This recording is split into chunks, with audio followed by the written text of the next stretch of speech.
I'm not a person who gives advice with confidence, you feel me?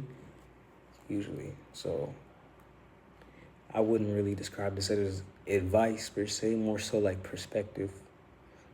And if I was ever to be proven wrong, I wouldn't have an issue with that. But the truth is, I'm seeing things in my life that I correlate with lessons I've learned, you know?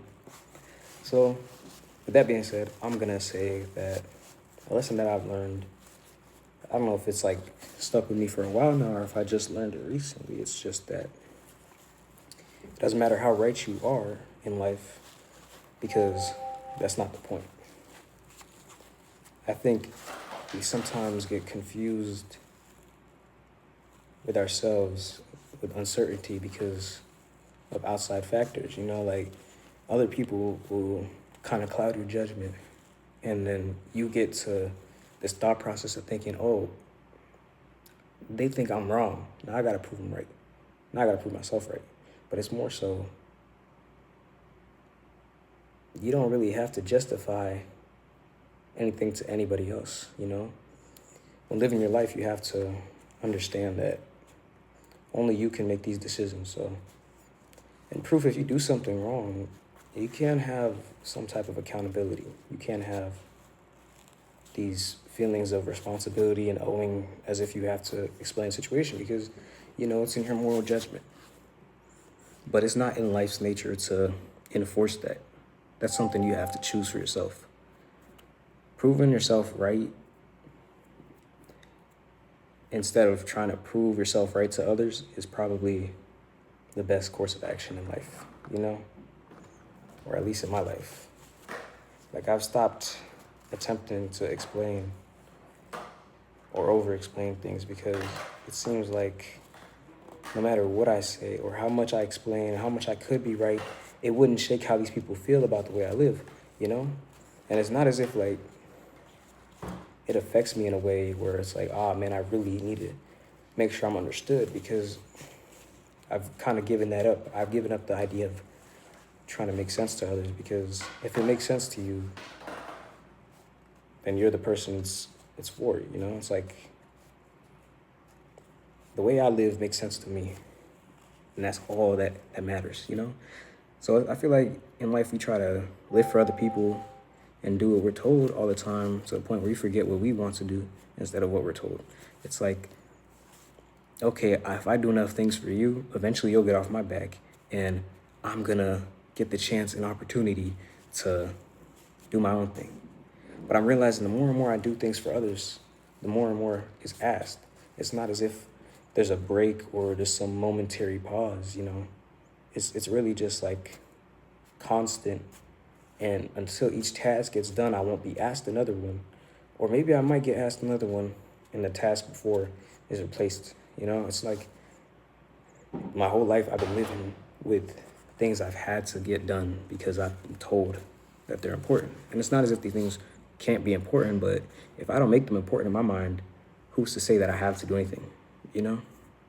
Very, very much talking vague and like I'm not being super specific. But it's like really just, it doesn't feel too, I don't know, too personal. Because at the end of the day, it's just like perspective. But my perspective is personal.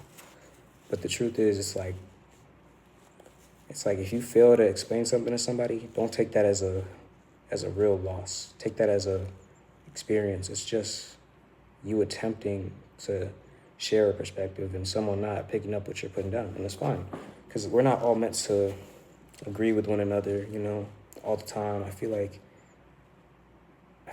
there's like this loose idea of, oh, everybody's supposed to be kind. Not everybody's supposed to be kind to you. Not everybody's supposed to be your best friend. Not everybody's going to be somebody who you can resonate with to the fullest. But that's what makes those people who are able to do that so special. Because you don't have to explain your whole life story for what you're doing not to be an issue, you know? When you find people like that, you truly want to hold on. You truly want to hold on. Or at least appreciate what you have, you know?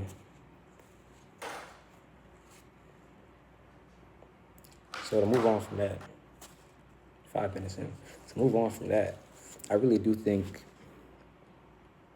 carrying on with life is something that is an action and needs to be less like perceived as something that's passive, as if you're not actively living life, you know? Like each moment that passes by is something that you were doing something at that point. Whether it was thinking, whether it was like getting mad, getting happy, enjoying the atmosphere, breathing in oxygen, you know, eating food, seeing stuff around you, you know, picking something up. It doesn't matter. You were doing something. You were living. That is something so far removed from being passive. It's like an activity that never ends, you know? Well, until it ends, that's what it is. It's like you shouldn't devalue it as something that's like just gonna happen no matter what you do or if you do nothing. Because if you do nothing, that's not possible. It's not possible for you not to live. It's something that you innately do and do very much remotely, if that makes sense. Like this is how you're raised. You're raised to live. So the more you live, I don't know, the more you live, the simpler it gets. That's what I'm gonna say. It's not like something you gotta overanalyze. It's like you kind of like misconstrued your passion or your purpose for something that like isn't really the same as living. It's so far removed, I think. I do think it's very different. In fact, my perspective, I don't know. I'm saying a bunch of words, loosely putting them together. I'm almost there. I'm almost about to make some sense. I just can never find the words to piece it together, you know? But that's fine. I'm gonna do all right. Be just fine.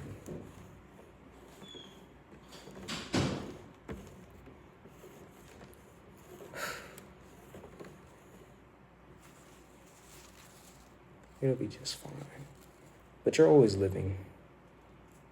Every moment that you think, every second that you use any of your senses that's a capsule in time of you living. It's not a moment in time in which you existed that you weren't living. It's like obvious to say, but it's less like of something that you're not actively doing. You're actively living. You're actively moving through the space you live in, you know?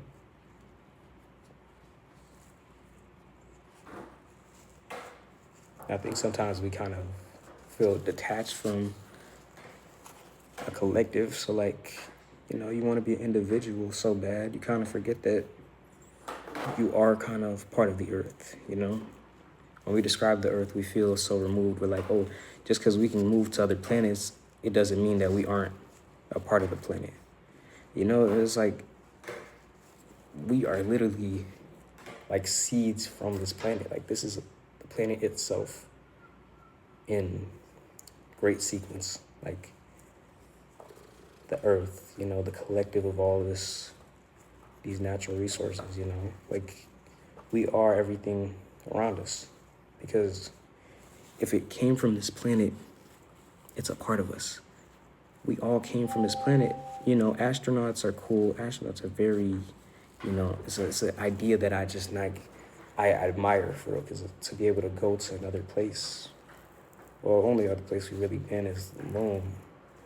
You feel me? To venture out away from the, you know, the heavenly body of the earth and move on to something else, like the moon, and like to see what that is like, you know?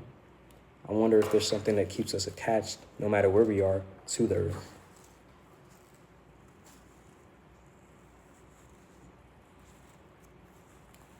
Kind of ranting about whatever. I don't know. Not to dumb it down, but like critical analysis is something I'm trying to get better at. If I could possibly like prep out some type of thesis to put in the videos and I actually flow into it and it actually makes sense, that would be nice. So you think I'm gonna learn from my lesson? I hope so. But honestly, I don't think it's such a bad idea to just be babbling sometimes, you know? I think when the brain is fluidly moving through and making words in conjunction in order to make a sentence, we discover how we truly feel about things. It's Earth Day, you know. It's the day of the earth. Really special day, you know. We used to celebrate this type of day, you know. But, well, not we. Some of us used to celebrate this type of day, and some of us still do. I haven't really done anything for Earth Day in a while, you know. That's interesting. But you also tend to forget that you are part of the earth. So maybe I'm doing something good for the earth too, you know, by doing something good for myself. Is that a selfish way to look at it? Maybe. Or maybe like self-motivated or something, self-interest, like only, like, you know, like it's like sole purpose is to look at myself. It's like, ah, man, this guy's ego. I'm not even trying to be egotistic. I'm not even trying to do that. I'm just trying to say that, all right, shut up, man. That's the video. That's the video. Happy Earth Day. Happy Earth Day. This is so late. This is at the end of the Earth Day. This is probably not coming out on Earth Day then. Okay, it's a good video. Yapped all over the place, man. Hope y'all enjoyed this video.